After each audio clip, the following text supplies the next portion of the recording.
नमस्कार, मी भाऊ तोरसेकर. तुम्ही बघत आहात प्रतिपक्ष. मित्रांनो, पुढल्या म्हणजे जुलै महिन्यात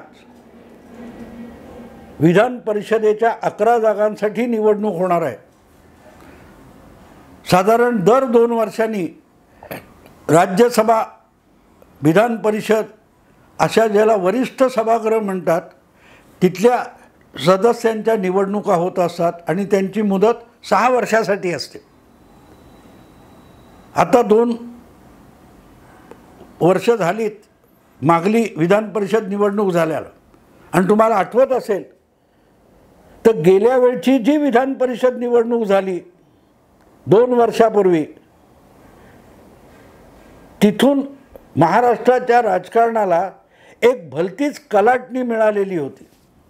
तसं म्हटलं तर ही आणि त्याच्या आधीची सुद्धा 2020, 2022 या दोनही विधान परिषदेच्या निवडणुका या महाराष्ट्राच्या राजकारणामध्ये अत्यंत खळबळजनक मानल्या पाहिजेत. खळबळजनक. 11 जागा ह्या विधान परिषदेत निवडून जातात आणि त्यांचा मतदार असतो तो विधानसभेचा मतदार असतो. विधानसभेचा मतदार हा विधान परिषदेतल्या 11 जागांसाठी मतदान करतो आणि मग त्यांचा काय कोटा ठरलेला असतो वगैरे वगैरे. आणि या निवडणुकीमध्ये फार मोठे धक्कादायक निकाल लागण्याची शक्यता नसते. याचं कारण ही अप्रत्यक्ष निवडणूक असते. म्हणजे लोकांनी ज्यांना मुळातच विधानसभेत आमदार म्हणून निवडलेलं आहे अशा आमदारांकडून विधान परिषदेचे 11 काहीतरी आमदार निवडले जातात. आणि मला आठवतं 4 वर्षापूर्वी ही निवडणूक बेमुदत पुढे ढकलली गेली होती. कारण देशामध्ये आपला देशभर लॉकडाऊन चालू होता. करोनाचं संकट आलेलं होतं आणि करोनाचं संकट इतकं आकस्मिक आलेलं होतं की लॉकडाऊन, कामधंदा बंद, प्रत्येकाने आपापल्या घरी बसायचं, रस्त्यावर फिरायचं सुद्धा नाही. आणि त्यामुळेच निवडणुकासुद्धा बेमुदत पुढे ढकलल्या गेल्या होत्या. पण महाराष्ट्रात अशी एक समस्या होती की विधान परिषदेच्या निवडणुका घेतल्या जायलाच पाहिजेत, अन्यथा महाराष्ट्रातलं सरकार विरोधी पक्षांनी काहीही न करता सुद्धा कोसळलं असतं.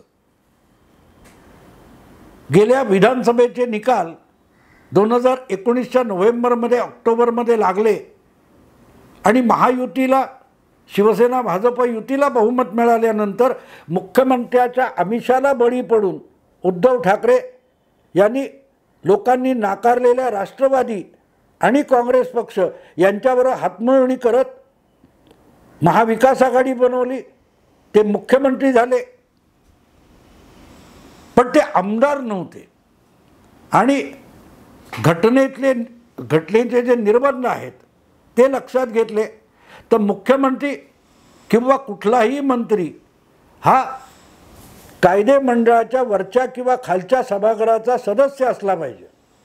अर्थात मंत्री होताना त्याने आमदार किंवा खासदार असण्याची गरज नसते. पण एकदा मंत्रीपद स्वीकारलं किंवा त्याची शपथ घेतली मग पुढल्या 6 महिन्याच्या आत त्याला आमदार किंवा खासदार होणं भाग असतं. केंद्रीय मंत्री असेल तर त्याला लोकसभा किंवा राज्यसभेचं सदस्य 6 महिन्यात व्हायला पाहिजे, किंवा राज्याचा मंत्री असेल तर त्याला विधानसभा किंवा विधान परिषदेचा आमदार व्हावं लागतं 6 महिन्यात. आणि उद्धव ठाकरे मुख्यमंत्री झाले तरी ते आमदार नव्हते आणि त्यामुळेच शपथ घेतल्यापासून 6 महिन्यामध्ये त्यांना आमदार होणं अगत्याचं होतं. आणि ती निवडणूक जेव्हा एप्रिलमध्ये वगैरे येणार आहे विधान परिषदेची, तेव्हा आपण ती मेमध्ये लढवू असं त्यांचं गणित होतं. पण दुर्दैव असं की निवडणूक येण्याच्या आधीच करोनाचा काळ सुरू झाला, अकस्मात लॉकडाऊन लागला आणि निवडणूक आयोगाने सगळ्या निवडणुका बेमुदत पुढे ढकलून दिल्या. त्यामुळे 6 महिन्याच्या आत उद्धव ठाकरे यांनी आमदारकी मिळवणं ही मोठी समस्या महाराष्ट्रातल्या राजकारणात निर्माण झाली. त्या निवडणुका घेतल्या जाव्यात यासाठी त्यांनी अनेकांना पत्र लिहिली. पंतप्रधानांना पण गयावया केल्या की काही करा नाही तर सरकार कोसळेल. राज्यपालांना सांगितलं. मग राज्यपाल भगतसिंग कोश्यारी यांनी निवडणूक आयोगाला पत्र लिहिलं. पंतप्रधानांनी सुद्धा प्रयास केले आणि त्यावेळेला अमेरिकेत दौऱ्यासाठी गेलेले निवडणूक आयुक्त तिथेच अडकले असताना व्हिडिओ कॉन्फरन्सिंग करून महाराष्ट्राच्या विधान परिषदेच्या निवडणुका घ्याव्यात असा निर्णय घेतला गेला. पण तडजोड झाली होती. तडजोड अशी झाली होती म्हणजे त्या तडजोडीची जाहीर वाच्यता झाली नाही. जाहीर वाच्यता झाली नाही पण तडजोड झाली होती. 11 जागा ज्या होत्या त्या 11 जागांपैकी 6 जागा भाजपला सोडण्याची तयारी महाविकास आघाडी म्हणजे उद्धव ठाकरे यांनी केली आणि त्यामुळे महाविकास आघाडीत खडाजंगी झाली होती. असो, काँग्रेसला दुसरी जागा लढवायची होती. राष्ट्रवादी, काँग्रेस आणि शिवसेना प्रत्येकी 2-2 असं वाटप करूया हा दावा होता. पण उद्धव ठाकरे यांनी त्याला साफ नकार दिला. भाजपची तेवढी ताकद नसताना सुद्धा 11 पैकी 6 जागा भाजपला सोडल्या आणि फक्त 5 जागा राष्ट्रवादी 2, शिवसेना 2 आणि काँग्रेस 1 अशा रीतीने मतदानाशिवाय बिनविरोध 11 आमदार निवडून आणण्याची तडजोड झाली. अन्यथा तेव्हाच ते सरकार कोसळण्याची शक्यता होती. त्यानंतर 2022च्या निवडणुकीत जे काही मतदानात उलथापालथ झाली, राज्यसभा आणि 10 दिवसानंतर विधान परिषद दोन्ही जागांमध्ये जी उलथापालथ झाली त्या मतदानानंतर उद्धव ठाकरे यांच्या मुख्यमंत्रीपदाला सुरुंग लागला. 2 वर्षापूर्वीच्या विधान परिषद निवडणुकीत मतदान केल्यानंतर शिवसेनेचे मंत्री असलेले एकनाथ शिंदे आणि 20-22 आमदार मतदान संपून थेट गुजरातला सुरतला गेले आणि सुरतहून गुवाहाटीला गेले आणि पुढच्या 10 दिवसात उद्धव ठाकरे यांचं मुख्यमंत्रीपद संपलं. महाराष्ट्रातल्या विधान परिषदेच्या गेल्या लागोपाठच्या 3 निवडणुका आपण बघितल्या तर त्या ऐतिहासिकच मानाव्या लागतील. मलाही आठवतं की राज्यसभेत धनंजय महाडिक अनपेक्षितरित्या निवडून आले. तसं विधान परिषद निवडणुकीत अनपेक्षितरित्या प्रसाद लाड हा भाजपचा एक जादा आमदार निवडून आला आणि काँग्रेसचे 2 आमदार येणं शक्य असताना सुद्धा 2022मध्ये चंद्रकांत हांडोरे पराभूत झाले आणि भाई जगताप आमदार झाले. ह्या सगळ्या घडामोडी आहेत आणि म्हणून आत्ता होऊ घातलेली जी विधान परिषदेच्या 11 जागांची निवडणूक आहे ती पण मोठी गमतीशीर होण्याची शक्यता आहे. मतदार विधानसभेचे जितके आमदार आहेत त्यांना मतदानाचा अधिकार आहे पण त्यांच्या बळावरच उमेदवार उभे केले गेले पाहिजेत. 11 जागा आहेत आणि 11च्या जागी जर 12 आमदार उभे करण्यात आले तर मग मतदान अपरिहार्य होतं. पण प्रत्येक पक्षाने समजूतदार भूमिका घेतली आणि जितक्या जागा तितकेच उमेदवार सगळ्या पक्षांनी सहमतीने उभे केले तर मतदानाशिवाय सुद्धा निवडणूक संपेल. आजची परिस्थिती बघितली तर महाविकास आघाडीकडे 2 आमदार निवडून आणण्याची क्षमता आहे. काँग्रेस पक्षाकडे 43-44 आमदार आहेत. त्यांचा 1 आमदार खात्रीपूर्वक निवडून येईल आणि उबाठा आणि पवारांची राष्ट्रवादी यांची बेरीज केली तर साधारण 1 आमदार निवडून येईल. पण काँग्रेसकडे जे जादा मतं आहेत त्याच्या बळावर महाविकास आघाडीचा 3रा आमदार निवडून येण्याची शक्यता नाही आहे आणि म्हणूनच एक तिढा निर्माण झालेला आहे.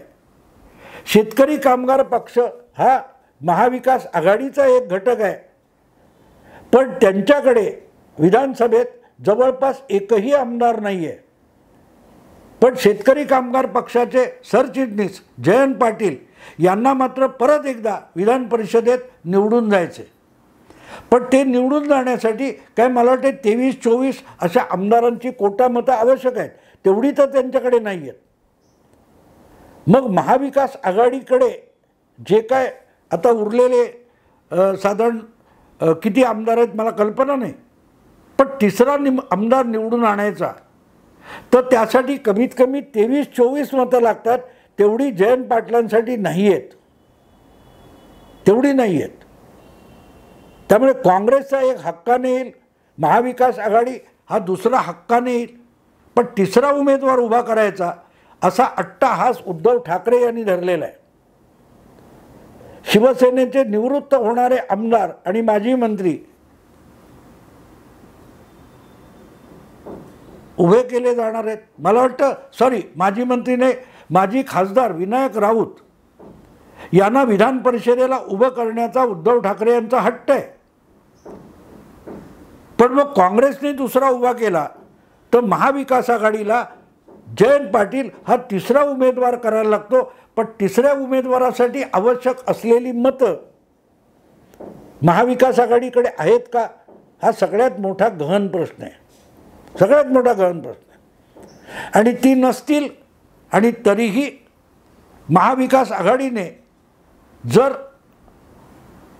तिसरा उमेदवार उभा केला तर मतदान अपरिहार्य ठरणार आहे. आजच्या संख्याबळाकडे बघितलं तर महायुती 8-9 विधान परिषद आमदार निवडून आणू शकते.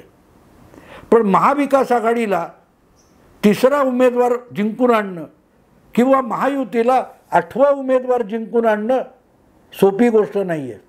आणि त्यामुळेच शेकापचे जे जयंत पाटील आहेत सर्वेसर्वा त्यांची आमदारकी टिकवायची कशी ही समस्या झाली आहे. थोडक्यात जयंत पाटील यांची अवस्था त्रिशंकू झालेली आहे.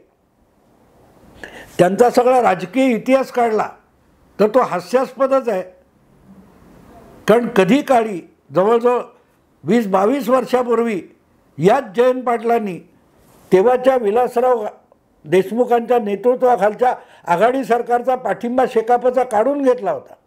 कशाला काढून घेतला होता तर राष्ट्रवादी पवारांच्या राष्ट्रवादी काँग्रेसचे जे तटकरे आहेत त्या तटकरेंनी जयंत पाटलांना किंवा त्यांच्या शेतकरी कामगार पक्षाला रायगडामधून नेस्तनाबूत करण्याचे जे राजकारण खेळलं त्यात शिवसेनेला पाठिंबा देऊन जिल्हा परिषदेच्या अध्यक्षपदी शिवसेनेची महिला निवडून आणली आणि शेका पक्षाचा उमेदवार जिल्हा परिषद अध्यक्षपदाच्या निवडणुकीत पराभूत झाला होता.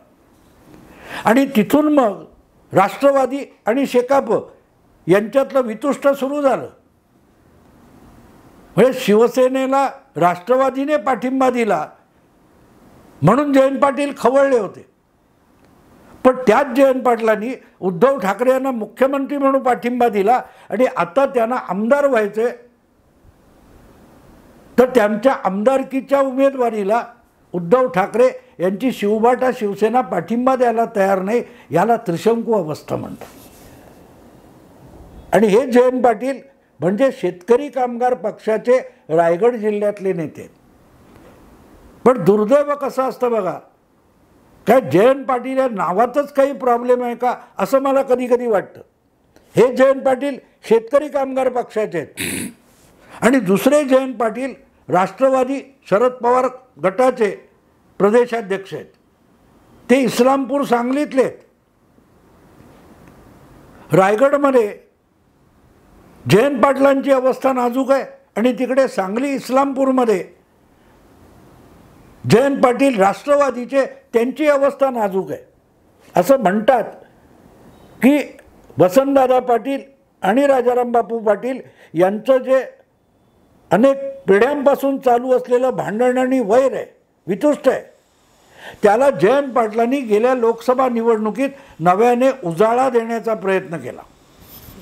परंपरेने सांगलीची लोकसभा जागा ही काँग्रेस पक्षाची मानली जाते आणि ती जागा वसंतदादा पाटलांचे नातू विशाल पाटील यांनी लढवावी अशीच अपेक्षा होती. पतंगराव कदमांचे चिरंजीव त्यासाठी प्रयत्नशील होते, विश्वजित कदम. पण त्यांना खोडा घालण्यासाठी जयंत पाटील यांनी सांगलीमधून शिवसेनेने कोल्हापूरच्या बदल्यात जागा लढवावी असे कान फुंकले उद्धव ठाकरे यांचे. आणि उद्धव ठाकरे यांनी विना सहमती, महाविकास आघाडीची सहमती न घेता चंद्रहार पाटील नावाचा एक पहलवान उमेदवार सांगलीमध्ये परस्पर घोषित करून टाकला. त्यासाठी हा उमेदवार खुद्द जयंत पाटील राष्ट्रवादीचे यांनीच मातोश्रीवर पाठवला होता अशी सुद्धा वदंता होती. कशी गंमत आहे बघा मित्र. उमेदवार शिवसेना लढवणार, त्याच्यासाठी उमेदवार पाठवणारे राष्ट्रवादीचे जयंत पाटील. काय गरज होती? आणि त्यानंतर बरंच राजकारण झालं, त्याचा मी पुनरुक्ती करणार नाही. पण जे राजकारण झालं त्याच्या पुढे जाऊन विशाल पाटील यांनी बंडखोरी केली आणि सांगलीतला सगळाच्या सगळा काँग्रेस कार्यकर्ता हा ठामपणे विशाल पाटील यांच्या पाठीशी उभा राहिला. महाविकास आघाडी किंवा हायकमांड वगैरे सगळं गुंडाळून विशाल पाटील निवडून आले. उद्धव ठाकरे आणि त्यांच्या शिवबाटा पक्षाला सांगलीमध्ये जयंत पाटलांनी साप तोंडघशी पाडलं. आज असं म्हटलं जातं की इस्लामपूरमध्ये जयंत पाटील हे जे काय राजकारण खेळले ते आगामी विधानसभा निवडणुकीत त्यांना सव्यास परतफेड करायचं असं गणित विशाल पाटील आणि विश्वजित कदम या दोघांनी मांडलेलं आहे. त्यामुळे जितके आता रायगडचे जयंत पाटील त्रिशंकू अवस्थेत येऊन पोहोचलेले आहेत, तशीच काहीशी परिस्थिती आणि भविष्याची परिस्थिती सांगलीच्या इस्लामपूरच्या जयंत पाटलांची झालेली आहे. अतिशहाणा त्याचा बैल रिकामा म्हणतात. नेमकी दोन्ही जयंत पाटलांची अवस्था या क्षणी राजकारणात तशी झालेली आहे. तुम्हाला आठवत असेल तर माढा मतदारसंघामध्ये भाजपला शह देण्यासाठी विजयसिंह मोहिते पाटील यांच्या भेटीगाठी घेऊन त्यांच्या सुपुत्राला शरद पवारांच्या पाळण्यात आणून सोडणारे हे रायगडचे जयंत पाटील होते. रणजितसिंह नाईक निंबाळकर यांना भाजपने तिकीट दिलं तर ते विजयसिंह मोहिते पाटलांना मान्य नव्हतं. त्यांच्या आगीत तेल ओतून रायगडच्या जयंत पाटलांनी धैर्यशील मोहिते पाटील यांना शरद पवारांकडे आणून पोचवलं भाजप सोडून, आणि ते आता खासदार झालेले. म्हणजे दोन्हीकडे आपल्या पक्षाचा संबंध नसताना दोन्ही जयंत पाटलांनी उचापती केल्या होत्या, दोन्ही जयंत पाटलांनी. आणि त्याचा एक परिणाम आता विधान परिषदेच्या निवडणुकीमध्ये रायगडच्या शेकाप जयंत पाटलांना भोगायला लागतोय. आणि आगामी विधानसभा निवडणुकांमध्ये 4 महिन्यांनी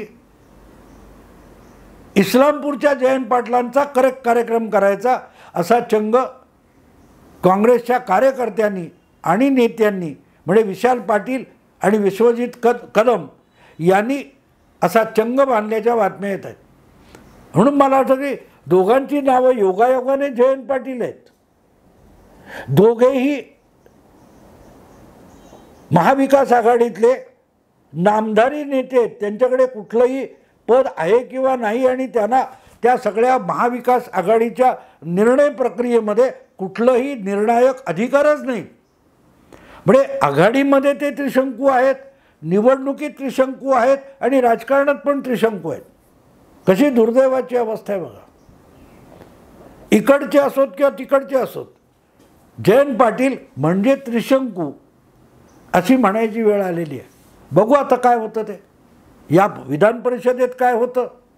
2 वर्षापूर्वी जशी उलथापालथ हंडोरे आणि जगताप यांची झाली होती, तसं इथे विनायक राऊत आणि जयंत पाटील यांच्यात काय होते किंवा पुढल्या विधानसभा निवडणुकीत इस्लामपुरात काय होतं ते बघू. आत्ता इथेच थांबतो. आवडलं लाईक करा, शेअर करा, सबस्क्राईब करा.